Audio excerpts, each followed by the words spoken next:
Moffat and Larry Page do the same. ON Radio. Looking up, new economic data from this country and around the world offer more proof the worst is over. Most purchasing managers' indexes still show contraction, so the ride ahead is bumpy, but June numbers are better than expected, especially in France and Australia, which are now showing expansion. In the UK, the purchasing index is still weak, but its manufacturing sector has hit an expansion level. And the flash purchasing managers' indexes in the U.S., covering both manufacturing and the service sector, still show contraction, but they're massively better than they were in May. And new home sales are rebounding. The Census Bureau says they jumped almost 17. Good morning and welcome to Coffee Ann, the longest-running panel discussion show in American radio. To make a comment or ask a question of the panel, call 401-766-1240 or email coffee@woonsocket.radio.com. And now, let's join the Coffee Ann panel. And a good morning to you. It is Coffee Ann time on ON, AM, and FM. Thanks for joining us this morning. It is Wednesday morning. It's June 24th. My name is Joe Callahan. At the Coffee Ann table, we'll say hi to Tim Draper from Navigant Credit Union. Good morning. Hi, Tim. My waiter is pouring my coffee this morning. This is fabulous. Thank you very much, kind sir. Excellent.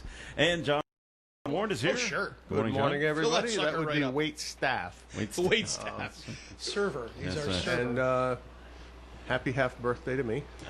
Happy half birthday. All right. Right? No, next 20 month. I'm sorry. You got it wrong. Next month is July. Got it wrong. It's next month. It's Oh, then July. forget Sorry. it. Okay. Your regular Okay. birthday's in January. Pardon my ignorance. All right. My math skills are And- lacking this morning. It's his own birthday. We want to say hi to He's in Natalie charge of Mack the from the finances Villa of at St. Antoine. Lincoln. She's on the phone. Good morning, Natalie.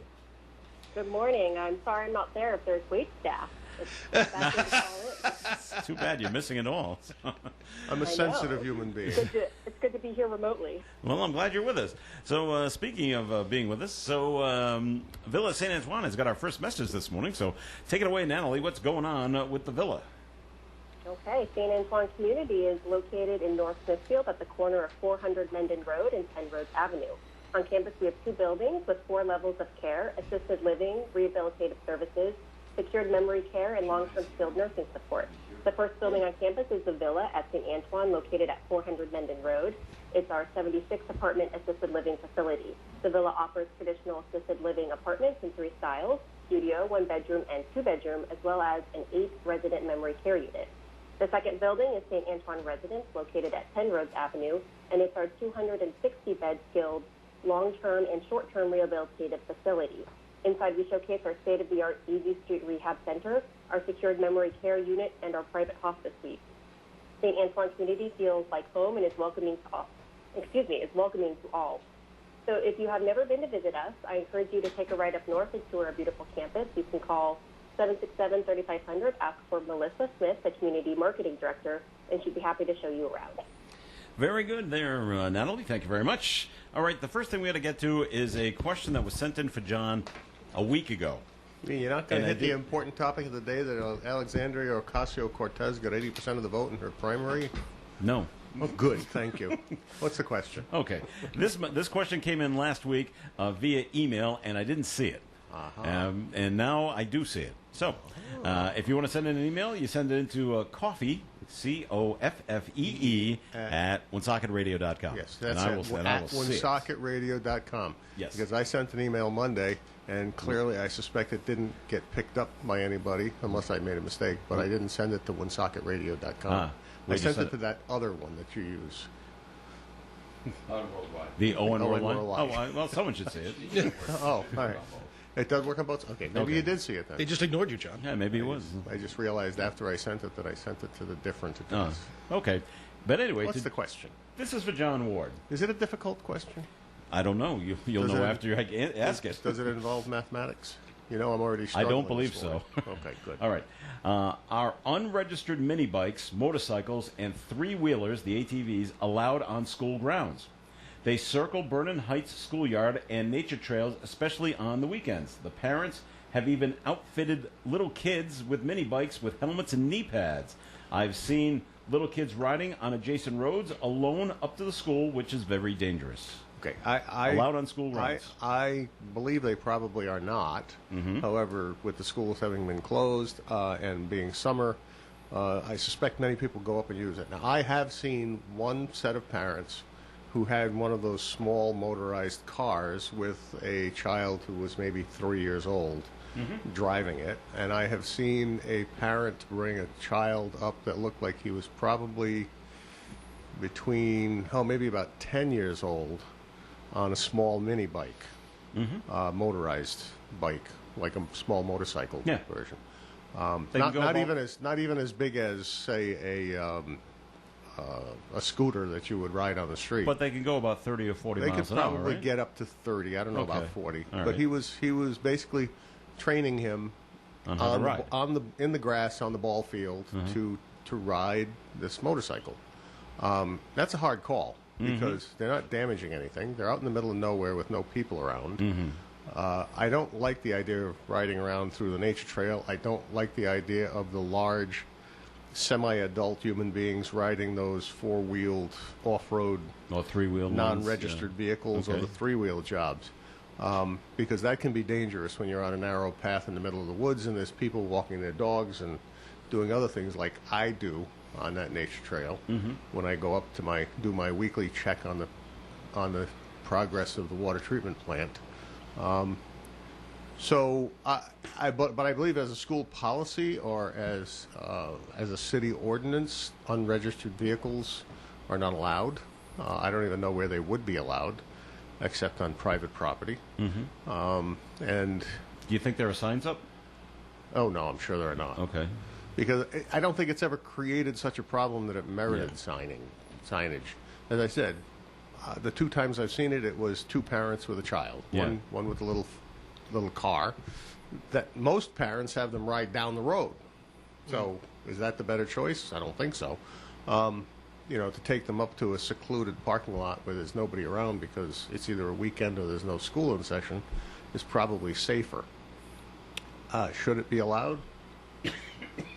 Again, I think it depends on circumstance, but as a procedure or a policy, I would doubt that the school department would allow for something like that. Maybe they're looking at it like, you look at the bike path that goes along the Blackstone River. Motorized vehicles are not allowed on that because people want to walk it and they want to use bicycles on And I it. got to tell you, with some of the electric motors that are made now, there are some motorized bicycles that the motor systems are virtually invisible, and yet these things will come shooting by you at 20 miles per hour. Yeah. But even those technically are not allowed on the bike path. Okay. Well, the writer is just letting you know And yes, there's a situation over there. Yes, and those motorized small vehicles are not allowed, and dirt bikes and such. But yes, I see them ride up Getchell Avenue from time to time, heading towards the woods. Many of them would go all the way down Gilson Avenue to the trail near Booth Pond, where the council approved a resolution supporting the regulations that are being put in place by North Smithfield, and that Woonsocket will match to limit those kinds of activities up near Booth Pond. And there might be somebody up there waiting to catch them doing the wrong thing and issue them a citation. So you got to be like those guys in Northwoods Law. You're just going to hang out in the woods and wait for them to come on by. wait for them to come to you, yeah. Or shoot out of their truck. They'll come. You just got to wait for them. All right. It's ironic. We brought this up on Coffee Ann on Monday. We were talking with Romeo and Charlie Baldelli about the things that are going on in the country and how Nikita Khrushchev, way back when, banging his shoe on the table, saying, the U.S. is going to implode on itself someday. It's just the way it's worked out. And then Romeo moved on. Did you realize that Nikita Khrushchev's son taught at Brown University? Yeah, Yes, that's right. Just passed away. He just passed away. Yeah. Yes. Just I saw yesterday. that, I was yeah. like, wow, how about that? Yeah. 84 years old. Sergei Khrushchev. Yes. Yep. Lived in Cranston. Yeah. Been there for quite some time. Now, does he have any kids? Is there a... I don't know. They'd be in their I guess I'd have to 40s read or his- 50s I'd now. have to read his obit and find Yeah. out. Yeah, they would be possibly into his Or maybe 60s. 60. Yeah. And just didn't know if there was a grandson or granddaughter of Nikita Khrushchev that is I don't know. living in Rhode Island somewhere. Could be. Quite possibly. All right, John, congratulations on your declaration of candidacy. You took out the papers yesterday? I did. Actually, I brought down my paper yesterday. I didn't take out anything. So you get your papers, you fill it out, and you bring it back. That's Well, actually, I got it online. Okay. It's on the Secretary of State's website. Uh-huh. To become a candidate, you can fill it out. It's a a PDF that you can type in the information before you go down. There's only a couple of boxes you have to check, and then so you have to fill it out, and then print it, and then check off the boxes for the position you're running for, and a party affiliation if necessary, and then you sign it, turn it in, and Now, do you bring it to City Hall? you have to bring it to City Hall. There's a person at the old receptionist telephone operator's desk right at the entrance to City Hall. So you don't actually go into City Hall? You do, into the entryway. Okay. There's a police officer there. They're going to check your. They announce who you are coming in. Well, it's like Parliament. Then they take your temperature. They ask you a couple of questions about whether you've got symptoms or not. And they don't specify symptoms of COVID or other defects. My arm's been hurting. They're thinking specifically of COVID. Gotcha. And once they clear that, somebody comes down from upstairs, from the canvasser's office. Okay. They go into that little area. They take your form, make sure it's okay, has everything on it. You fill out your name and address and sign it on a form that they have for a list of all the people that have signed up. They date stamp your form, and then they give you a package of information from the Board of Elections for campaign finance. Though those who are All in the do's office and really, don'ts. those of us who are in office don't really need it because we're already New people filing do. online. But new people need that information. Okay. And then you're on your merry way. And starting next Tuesday, the hotly debated question of getting signatures begins, where the taking out of the papers actually occurs. Papers. Yes. When Have some you papers? get the forms that have to be signed for signatures for nomination, and then you have 10 days to get that completed and back to the canvasser's office. How many And signatures do you have to have? We have to have 100. Okay. Now, the challenge here is the ACLU has brought a lawsuit on behalf of a candidate, and it looks like, in federal court no less, and it looks like the judge has indicated a willingness to, or an understanding in her mind that that requiring people to get signatures is probably not the safest thing to do. So she wants the ACLU and whoever the other party is to work out some settlement as to how it will be done, whether electronically.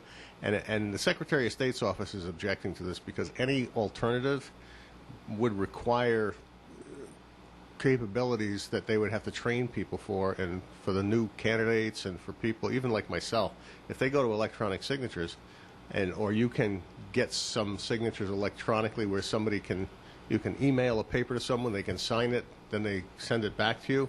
Well, the trick with that is, do they have a scanner? Do they have the capability? It's getting to, really to complicated. actually This do is getting things like that? complicated. It gets complicated. Yeah. So it's going to be a very awkward thing, and it's going to be played out in the next 4 days, 4 business days. So, guys, I'm curious and haven't really thought about it a whole lot. Is it even necessary in today's day and age to get signatures? What was the purpose of that? The purpose was State to make law? sure people were interested know in you state law. actually running. Okay.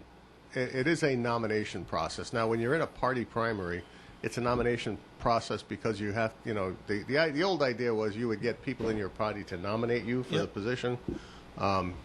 So you, and even if you're a member of a 5-member board, in order to become chairman, you have to be nominated by a person. You have to then be voted upon. Well, this is the same thing. You have to be nominated, and they say, well, you're not nominated until at least 100 people nominate you. Okay. So it's a procedural thing. Now, you could do it without the signatures, but what will happen then is you may open the floodgates to a lot of people who wouldn't have otherwise, and I'm not saying that they were bad people, but they maybe wouldn't have otherwise signed up if they had been required to go out and get 100 signatures. I don't know. But you can stand outside, a certain supermarket, and just your arm is about 3 feet long, and just say, "Could you please sign this for me?" Yes, Their arm's about except 3 feet there's- long. there's- Hey, you're 6 feet apart. But the Department of Health still wants you to Wear a mask. to do things like wearing a mask and wearing gloves, and you're handling. And now you have 100 People touching I that. think you can fit 47 signatures on each sheet, so you got possibly 45 or 50 different people handling the one piece of paper. And we're already handing out antiseptic wipes as you go into a store where you're supposed to wipe down the stuff. How do you wipe down the signature Paper. sheet? You can't. Or the clipboard, or the pen. You're supposed to use different pens. You go into a place to use a credit card, and as a matter of fact, when I went to City Hall, I brought my 100 own pen because I knew they would have to get me a pen that would have to be sanitized. You say, no, I'm all set. I took have the one mine. that I keep in my car. I brought it in with me. I signed, brought it back to my car. So it gets complicated to say that you're going to do this antiseptically. Yeah. With signatures numbering 100 that yeah. you have to be in contact with, everybody masked up, and because you're handling this stuff, because you're handling multiple people touching something, you'd be gloved up because you don't want to transmit that Yeah. way, although that seems to have been debunked as a serious problem, but it's still part of the health department recommendations and requirements.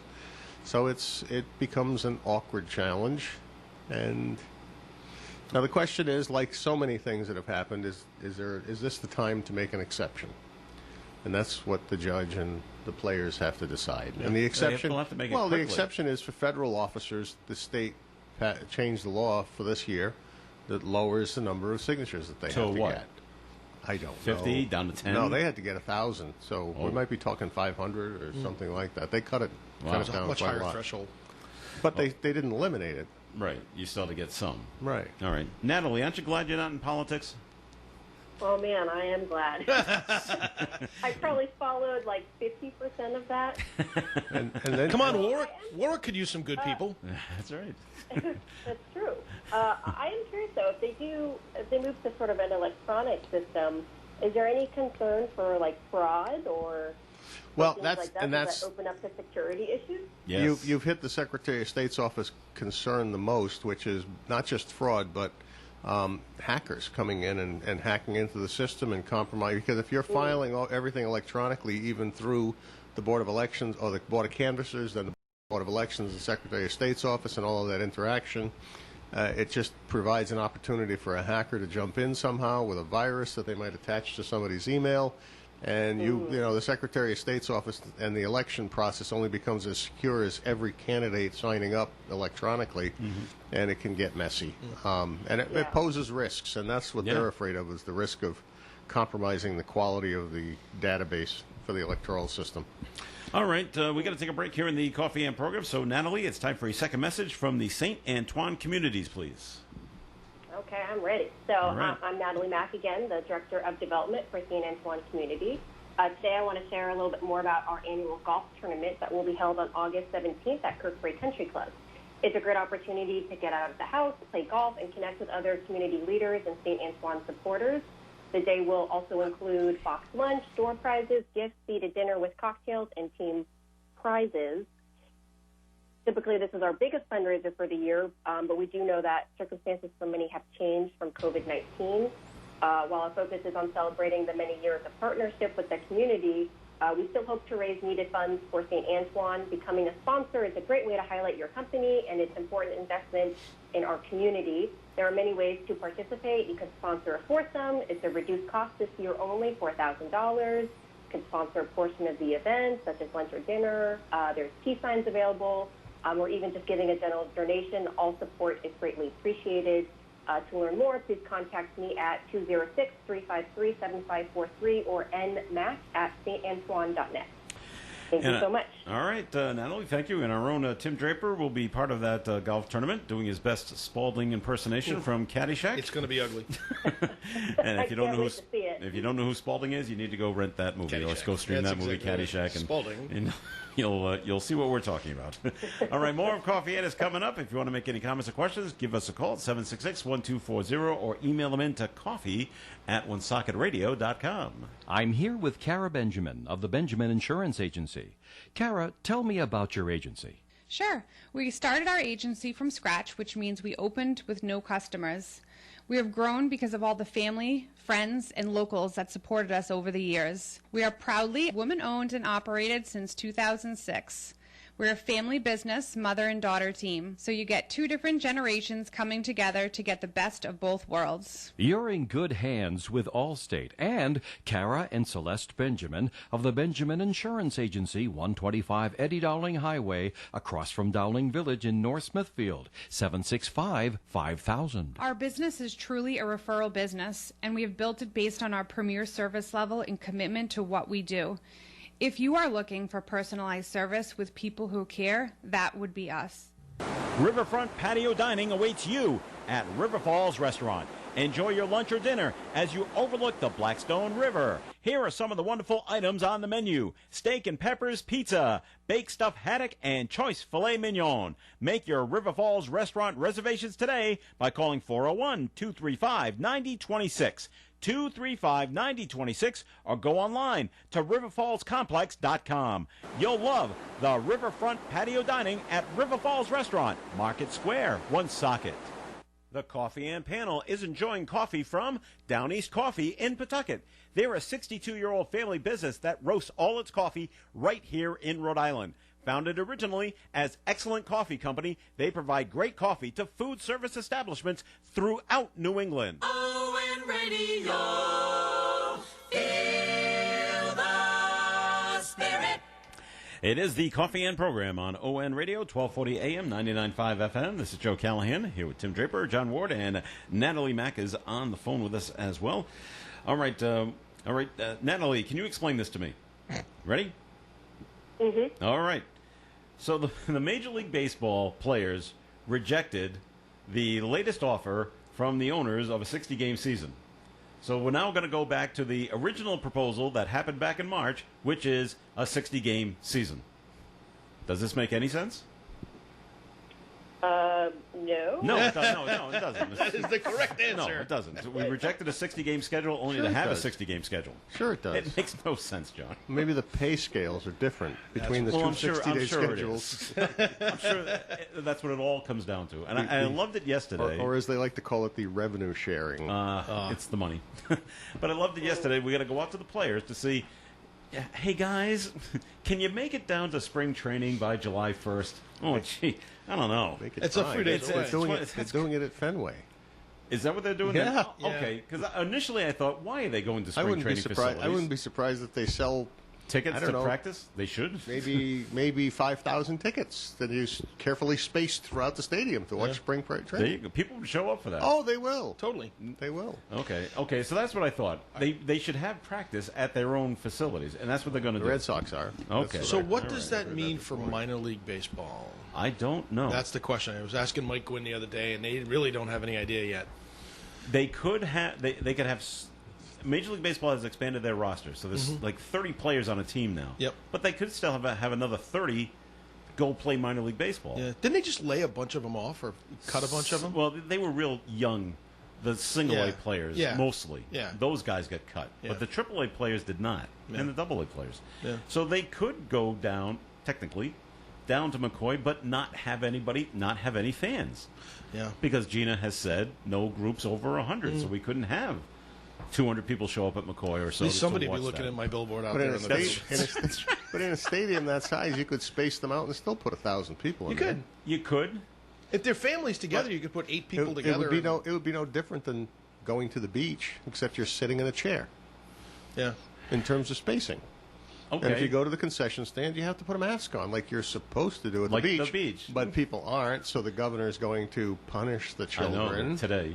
You boys So- and girls have been bad. But now it's up. Now, of course, now the onus goes on to the Pawtucket Red Sox. Okay, rope off this area and that area, and Yes. now we got to have the That's right. seating police. I make gotta sure you think- can't go in the right areas. I got to don't think know. that they've Go- thought go- about that, though. Come a little to, bit. come to Lincoln Town Hall and look at the council chambers. Okay, There's police yellow taped tape everything. Yeah. on chair sections. Mm-hmm. It wraps around the backs of the chairs, and it ends up with a chair every 8 or 10 feet. Every chair is 8 or 10 feet from another chair. Yeah. So you get a row you got 2 seats to a row, and then you have to skip a row to get to the next row, and then you skip a row to get to the next row. So you end up with maybe being able to hold 25 people in the room at best. But it's all taped off. You know what? ready- All right, ready it for could the be done. meeting. I have a question for Natalie. Okay. Does do the rules for social distancing and mask wearing apply to the residents of St. Antoine residents? Because you guys have been largely isolated from the world, so it's not like there's people coming in and out of there. And if everybody's testing negative, Just or the workers. just the workers, I guess. But it seems to me like there could be a little more relaxation about social gatherings at the nursing facilities. I think they're still pretty strict as far as I understand. I'm not there physically every day since I'm working mostly from home, but I think they're still doing all those same safety measures. I don't think there's any relaxation on any of that. We still have, we actually are down to single digits of our COVID cases in the residence, which is amazing. But they're still really enforcing social distancing because there's still staff coming in and out. They're still doing all the screening at the door. I think the residents are still, I think especially if they're in any sort of closer proximity, which I don't think happens as often. I think they're wearing masks. I think they still try to social distance them. There's no group gatherings. They've closed down many of the dining rooms. So I think that they're still practicing all of those important safety measures. Okay. The other problem I see with Fenway Park and with McCoy Stadium, and you talk about, well, we can spread out and keep 6 feet apart and all that, but you got season ticket holders, John. And I have bought this seat, and now you're telling me, well, now I got to sit somewhere else because I got to be 6 feet away from that person, another season ticket holder. Why do I have to move and not that? You're just going to have arguments. I don't want to move. I paid for this seat. It's been in my family for years. That's right. I don't want to move. Okay, great. We won't have anybody. That doesn't work. But we don't make any money if we do that. I think if someone's a season ticket holder, they would be happy to be able to go into the stadium, never mind where they sit. But it's funny, if you're a season ticket holder of like the whole season, all 72 games, you get the same seat every game. Your name is actually on the seat. The Paw Sox have done that. Really? Yes. Actually, I didn't know that. stencil a name or they got a little plaque. and they screw it in with a screwdriver in case it changes. But your name is on your seat. Huh. So where's your seat? Oh, it's over there. I can see it from here. Joe Callahan's sitting in my seat. That's great. That's right. But so there's a lot of those questions that are going to be hammered out, and whether or not even the governor will allow them to even play, and if not, they'll just go to Lowell. It's just as far away from Boston, or they can go to any college nearby Boston and play there. Can't go to Worcester yet. I wouldn't go play in Worcester just yet. It's a lot of go dirt. to Holy Cross. I don't know, Joe. I don't know. Okay, all right. So, and the other one was okay. They're going to play. They're going to get together. We have to wait another 10 days before they even get together, and then play is going to start in about a month. Which another thing I do not understand, because as I brought up yesterday, these guys have been playing baseball since they were 5. They know how to play this game.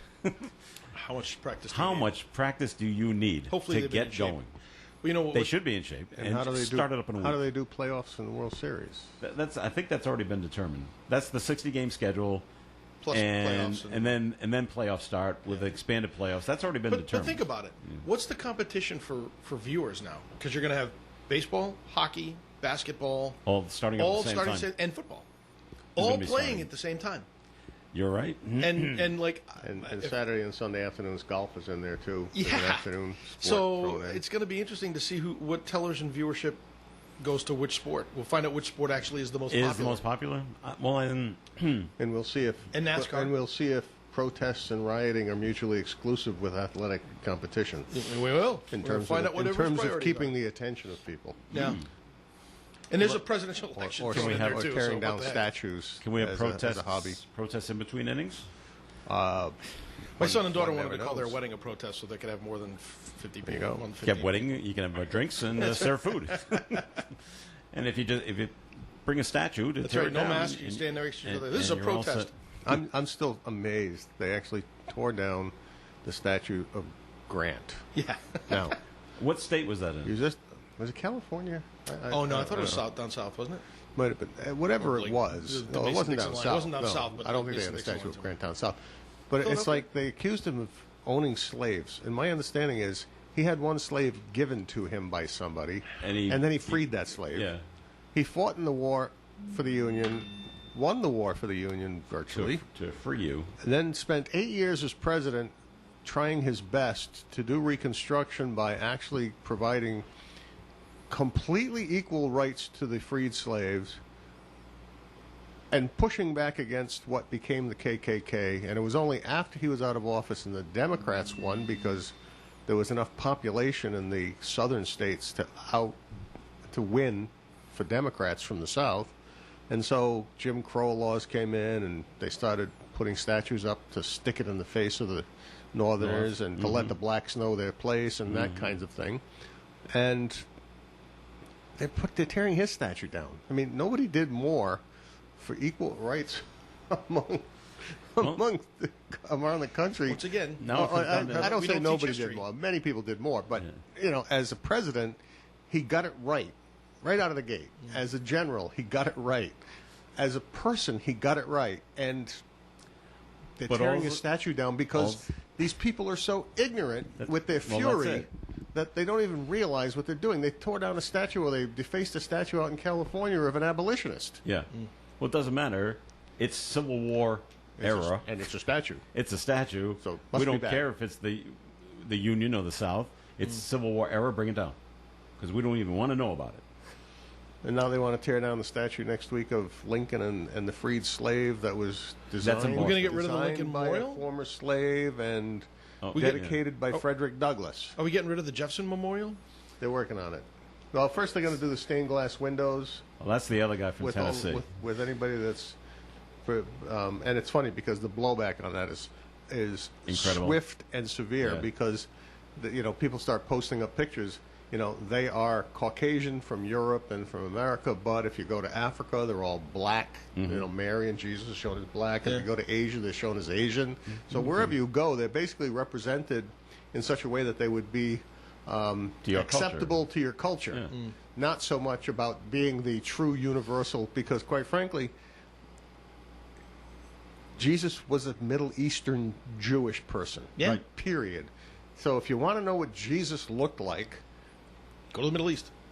go to Jordan, go to Yeah. Syria, go Yeah. to Jerusalem, and look at somebody who has lived there for centuries and centuries and centuries. And if it's a male, that's probably pretty much what he looked like. I'm waiting for them to try to tear down that statue of Jesus in Brazil. The one Oh, that's the like big one? the cross? the one that's Yeah, the like Christ. That's the like arms 100, out? 100 feet tall. Yeah, I don't think so. No, okay. I did hear yesterday the governor of South Dakota said if they're coming from Mount Rushmore, you better not, Yeah. because we are defending it, to the teeth. I guess last night in Providence they had a pretty big gathering of police Last night. around the Columbus statue, Yeah, because there there was was some chatter about There was they going to wanted be to take that down. But there was going to be an attack on the statue last night. So Yeah. the Providence Police and the Rhode Island State Police were guarding it last Yeah, night. and I don't know whether they think by letting these people run wild for a time it'll burn itself out. I know in Seattle, the Chaz/Chop region, It's been the dismantled. numbers are Dwindling. Well, And didn't the mayor crowd said, is- okay, the we're crowd getting is rid of this. dissipating. So by letting them Have their tantrum. end up to reaching the point where they're feeding on each other, and sort of the gunshots, and Yeah. somebody gets killed, and nobody wants to let the police investigate, and eventually rational people or somewhat rational people who may be in there. I don't think there's many rational people, but somewhat rational people measure the revolution against the reality, and they say, yeah, time to go home. Yeah. Okay. Mommy's basement. She must have cleaned it out by now. I can go back in my basement and hide. this is the everybody gets a trophy generation at its best. All right. Oh, absolutely, absolutely. Tear the system down. What do you want in this place? We don't know. I don't know. Yeah. Yet. All right, time for the break here on Coffee and time for a look at the forecast, which is being brought to you by Macy's Backstage. We are looking at a cloudy day today. Some rain showers and thunderstorms are also possible today. High temperature today will be near 86. And tonight, partly cloudy skies. There is a chance of some showers this evening as well. Low around 63. Sun comes back tomorrow with a high near 85. Thursday night, partly cloudy with a very slight chance of some showers tomorrow night. Low of 63. Friday, partly sunny. High 84. Saturday, mostly sunny and a high near 88. And currently outside the Navigant Credit Union broadcast studio on the corner of Park Avenue and Kennedy Street with cloudy skies, we have 77 degrees. Macy's Backstage welcomes you back with great deals on summer styles like shorts and tees, $19.99 and under, and beauty, $9.99 and under. Off-price, on-trend, arriving daily. Visit Macy'sBackstage.com. Guiding and assisting a family as they honor and celebrate the life of someone they love is our mission at Menard Locouture Funeral Homes. From personalized memorial cards, video tributes, to individual requests, such as the presence of sporting gear or even a motorcycle in front of the funeral home, we are able to walk with you as you make decisions at a difficult time. As you plan a loving remembrance for one close to you, Menard Locouture Funeral Home will be there for you. The acronym OLED means Organic Light Emitting Diode, providing the TV viewer with what's called a fully immersive sound and picture experience. Danny's DNS TV and Appliances would like you to view this experience for yourself at their showroom on Central Street, Millville. Danny's features top name brands including Sony, LG, and Mitsubishi. Danny's is also your big screen headquarters. With over 40 years in business, make Danny's your choice for appliances and TVs. Remember, they sell and service and repair everything they sell as well as items they haven't sold. Danny's DNS TV and Appliances, 158 Central Street, Millville. Open Monday through Thursday from 10 till 4. 1-508-883-5862. Hi, this is Don Burnell inviting you to join us on the Midday Show every Tuesday, Wednesday, and Friday with the Super Quiz, great oldies, and interesting guests. Don Burnell is back Tuesday, Wednesdays, and Fridays at 1 p.m. It is Coffee In on ON Radio. This is Joe Callahan here with Natalie Mack on the telephone, and John Ward is here, and Tim Draper's here. And Tim, time for your first message from Navigant Credit Union. Thank you, Joe. Just want to remind everybody that our Park Square location, along with 19 of our other locations, are back to normal operating hours. We are back to doors open, no appointment necessary to come on in and see the staff. But we do have some rules that we're following, just like everybody else, and that is we're trying to maintain social distancing in the branches. We have markers on the floor to kind of help that out. You do have to wear a mask when you walk in, so please understand that when you walk in, you may be asked to remove your mask quickly for identification purposes. We'll ask you to put it back on, and then perhaps one more time when you're at the teleline or with a member service representative, we'll ask you to take your mask off again so that they can identify you there. It's all just part of the temporary new abnormal. And we're hoping that that it doesn't last forever, because we do love to see everybody, and we love it when you guys come and visit us. And I know Amanda and her team are doing the best job they can under these crazy circumstances. But all the products and services are available. Lending is full steam ahead.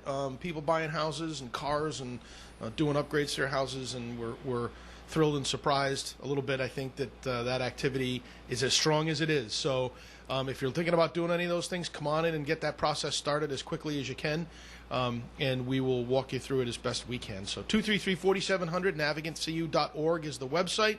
You can do lending applications online. You can open up accounts online. You can see where all of our branches are. Just about everything you need to do online. You know what, Tim? My brother works for another credit union up in Massachusetts. Oh, good. So we love those guys. Not really the competition. So since it's in another state, and he's doing the refinancing loans and home equity loans are just off the charts. They're going crazy. I was talking to somebody who was in the processing department yesterday, and she was saying she had to take a mental health day because she's working 60 hours a week, 70 hours a week, trying to process the loan applications that are coming in. Mm-hmm. You know, we try not to have people waiting in queue for very long because we know people have a need for the money.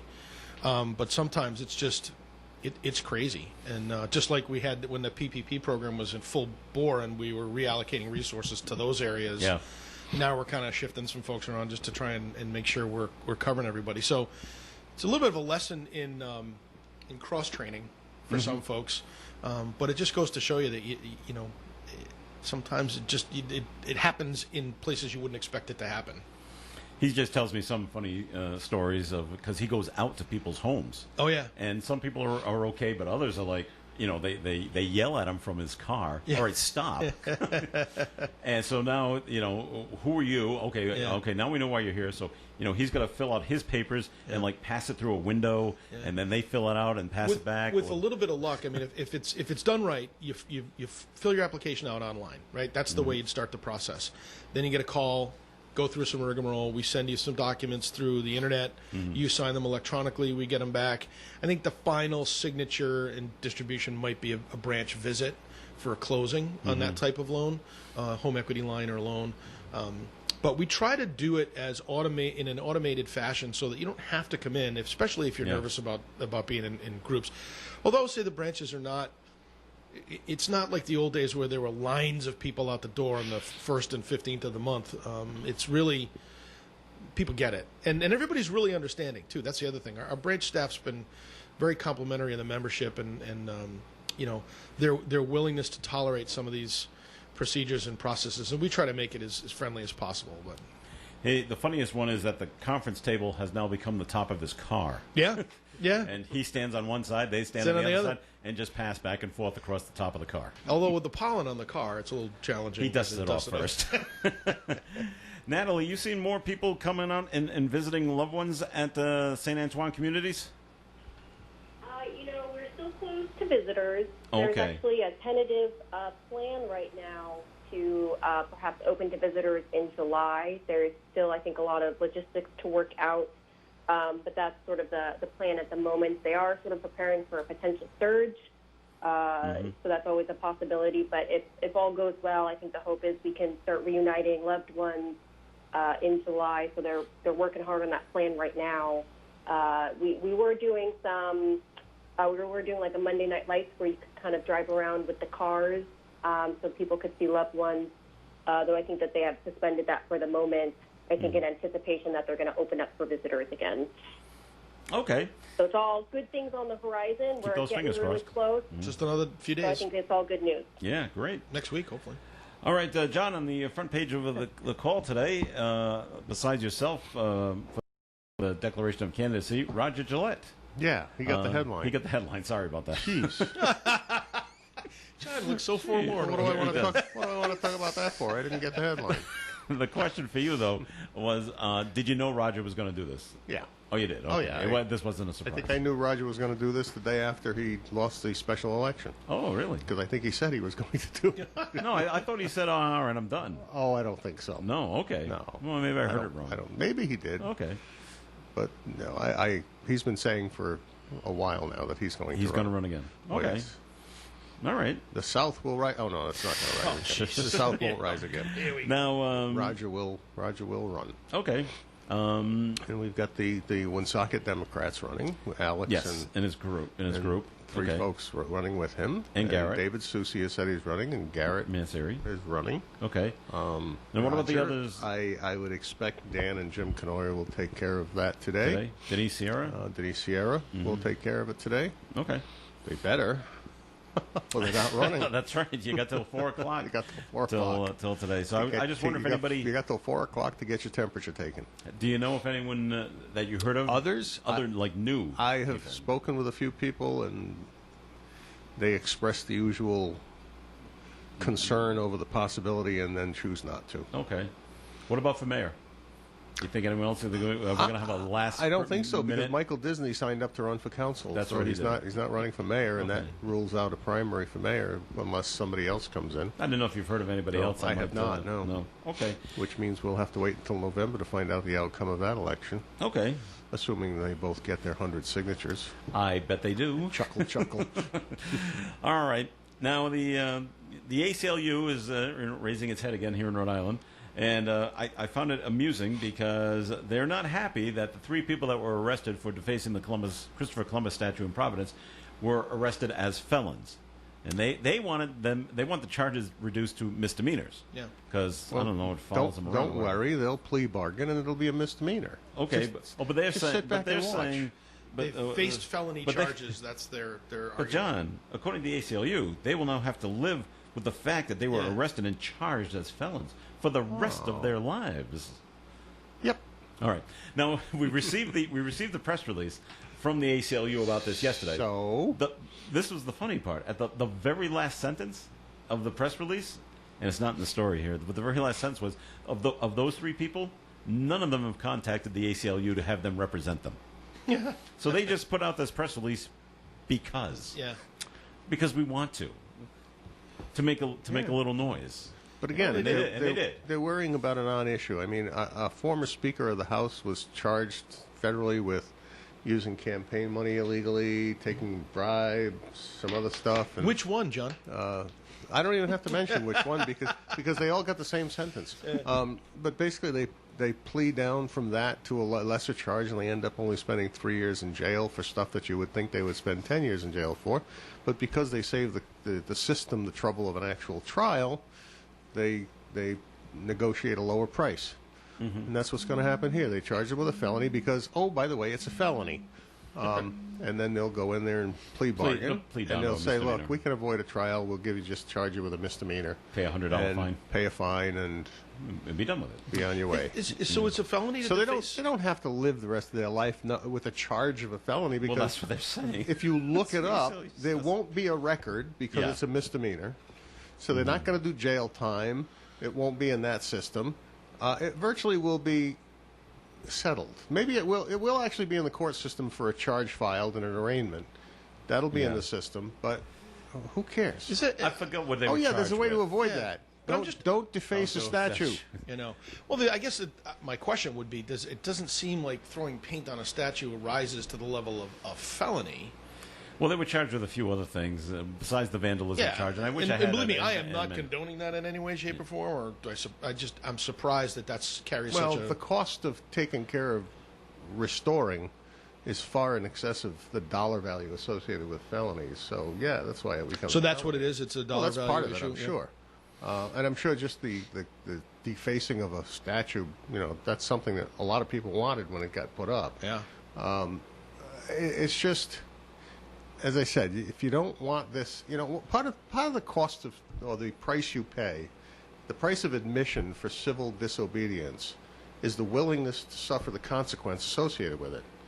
People who participated in civil disobedience in the past understood that they would likely spend some time in jail. Yeah, and that was the part whole of point. That was Yeah. that's right. Dr. King That's- told them that. That's right. Get part ready. of the martyrdom. Yeah. If you're going to do it, This you're- is what's going to you're- happen. Yeah, you're signing a social contract that says, I'm going to do this so that I can be made an example of and point out what is wrong with society so that we can use this example to fix it.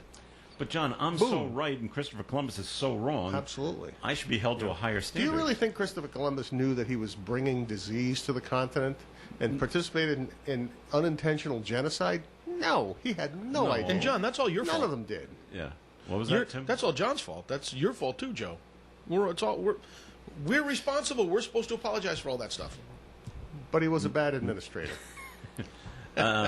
No, because my relatives did not come to this country until 1890. Thank you. In the 1900s. My father's side of so- the family came in the, my grandmother on my father's side was, I believe, here in the late 1800s, or the middle 1800s. My grandfather only came to this country in the 20th century on both sides, and both my grandmothers were here a little longer than that. But yeah, I Natalie, what about you? How far back do your parents go? Grandparents coming to the United States? Do you know? Yeah, I think on my dad's side, they came from France, probably in I would guess, the late 1800s. And then actually my mom's parents were first-wave immigrants from Hungary and what was then Czechoslovakia. So pretty fresh sort of European history on that side. what is that now? Czechoslovakia. It's the Czech It's the Republic Czech Republic. and Yeah. Slovakia. And There's two countries now. where's Bosnia and all that? I thought they had their own country. Bosnia, Herzegovina. I'm not sure. Yeah, my I didn't know there was European going to be map geography. is not good. Western civilization. All right, Tim, it's time for a second message from Navigant Credit Union, please. Well, Joe, we talked about a few minutes ago about our lending products and services, and we have a full array of lending products and services to meet your needs at the credit union. So if it's buying a house or it's upgrading your current house, buying a car, buying a boat, buying an RV, which, by the way, are flying off the shelves, according to all the experts. You could easily come to Navigant Credit Union, fill out your application online at navigantcu.org under our lending pages. Pick the loan that you're looking for, and we will get the process underway for you all online. And then we will try to do our documentation electronically, and as much as possible keep you out of the branches until you actually have to close, and then I think we have you come in. But again, if it's a mortgage you're looking for or any lending product that you might need to satisfy your demand for money and finances and make improvements in your life and just do the things you want to do, please give us a call, 233-4700, or visit us online at navigantcu.org. All right, there's him. Thank you. More of the Coffee and program is coming your way. Please stay tuned. Local businesses are the key to success in our community. That's why Leo at Switzer Automotive of Woonsocket is a growing business, and Leo and his staff have been giving their expert mechanical services for many years. Switzer knows how important car maintenance is, and their quality service is always guaranteed. Trust the experts at Switzer. Remember, they provide complete foreign and domestic car and truck repairs. Client confidence is their most valuable product. Switzer Automotive, 309 Olo Street, Woonsocket. We salute you for your continuing success in our community. You can depend on us for public service. ON Radio. Hey, this is Dave Koz. Join us this weekend as we welcome saxophonist LeBron to the program. He's got some new music to share, and I can't wait for you to hear it. Plus, get a chance to get to know this guy. He's an up-and-comer. He's got a bright future. Check out DaveKoz.com during the week and be here this weekend for LeBron, plus more great weekend music on the Dave Koz Radio Show. Hi, fans of smooth jazz. The Dave Koz Radio Show can only be heard on ON AM and FM, 1240 AM, 99.5 FM every Sunday. Twice on Sundays, 6 a.m. to 8 a.m., and again 7 p.m. to 9 p.m. The Dave Koz Radio Show is brought to you by the Carew Investment Group. It's the Dave Koz Radio Show every Sunday right here on ON, AM, and FM. It is Coffee and here on ON, AM, and FM. Joe Callahan here with Tim Draper and John Ward. Natalie Mack is on the telephone. And so this is what they're going to do in Chicago.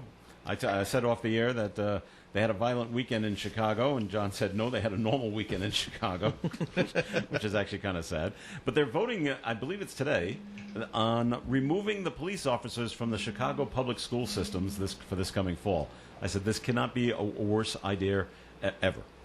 Do they have an alternative, or are they just literally removing the police officers and that's it? For some reason, we've all agreed somehow that the police are bad, and the children are afraid of them. Yeah. So we need to remove them. Once that happens, you thought you saw school shootings before? Yeah. Wait till you see what happens in Chicago. Just out of curiosity, what was the purpose of putting them in there in the first place? Was it security? I would think it must have been, to some degree. The geniuses that did this thought that it was going to create a better relationship between students and the public safety sector or the police officers. They were going to develop a camaraderie, a bonding.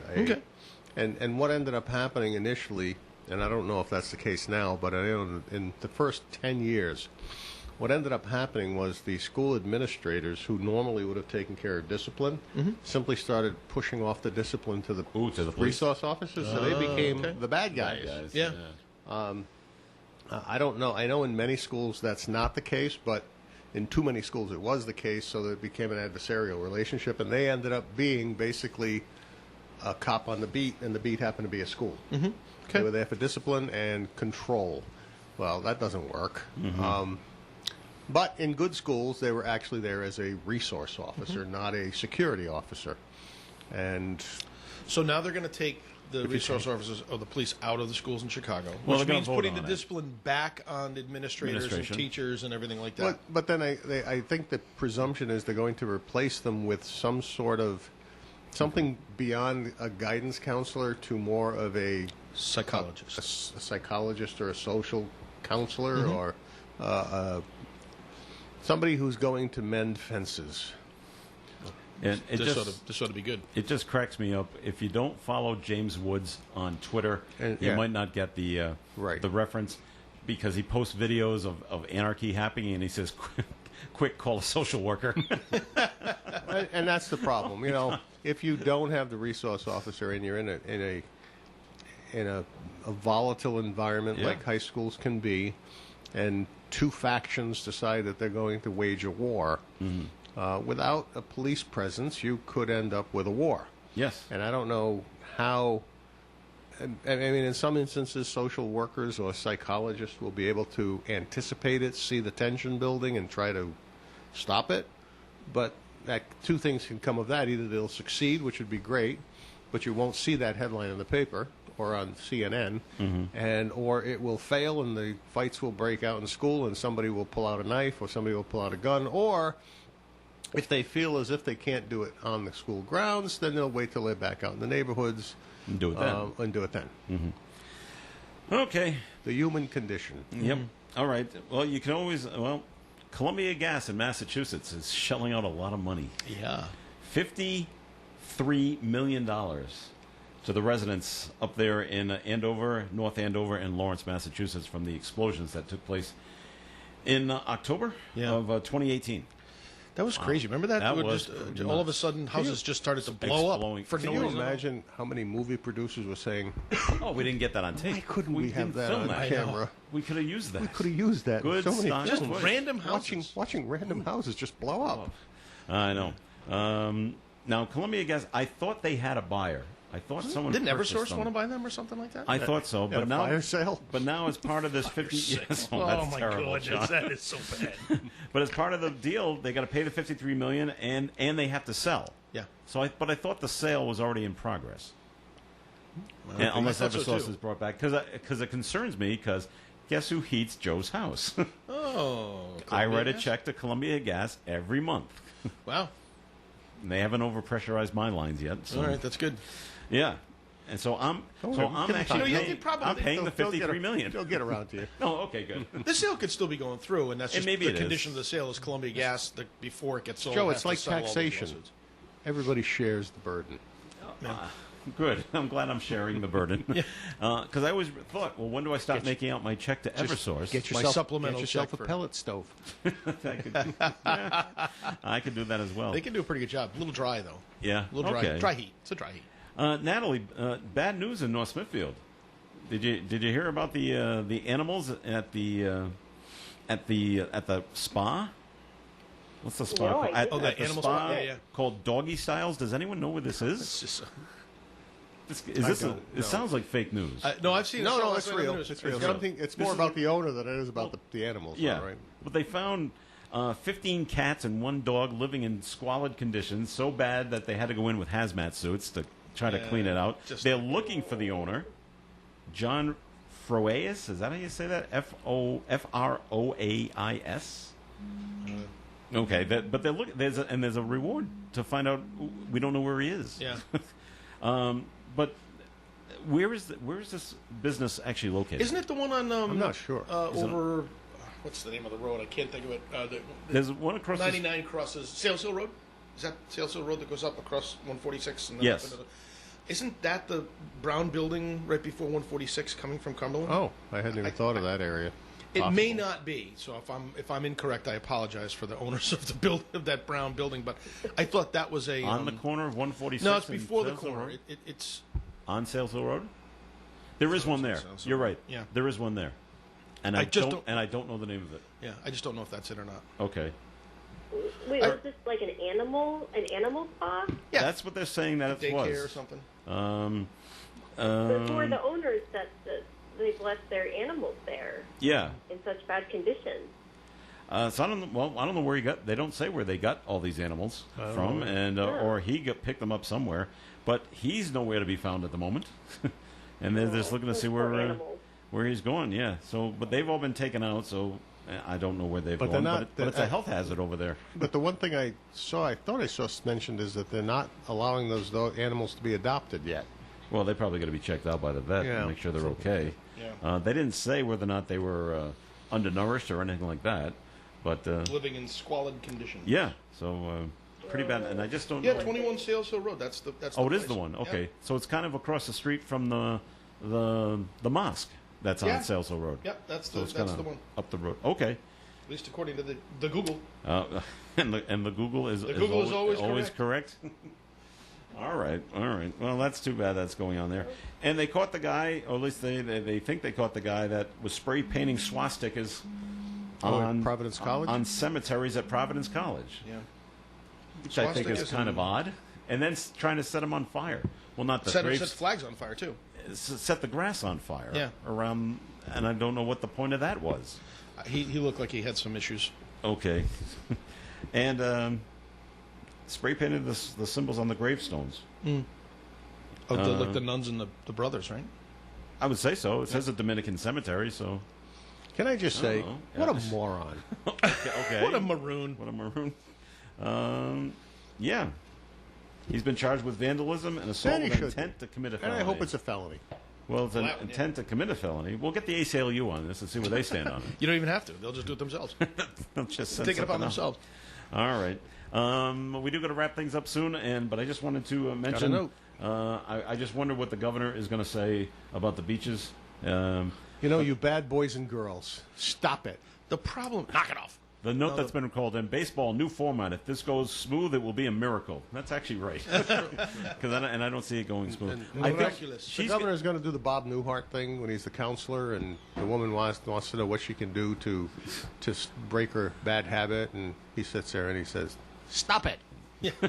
Okay. Stop it!" Well, she's going to cut down the number of people that can go to the beach. That's going to be think one so. of them. Yeah. Because there were 25,000 there on Saturday, and she's going, we have to cut that down to about 10. The children will be punished." That's right. It's like your mother standing there wagging the finger at you. And I'm You not so bad- sure that the children can be reeled back in. If you want to know what the governor's going no. to say, go watch a replay of Shawshank Redemption and play the speech the warden makes as the prisoners are being admitted into the prison. Oh, yeah. At the beginning of the movie?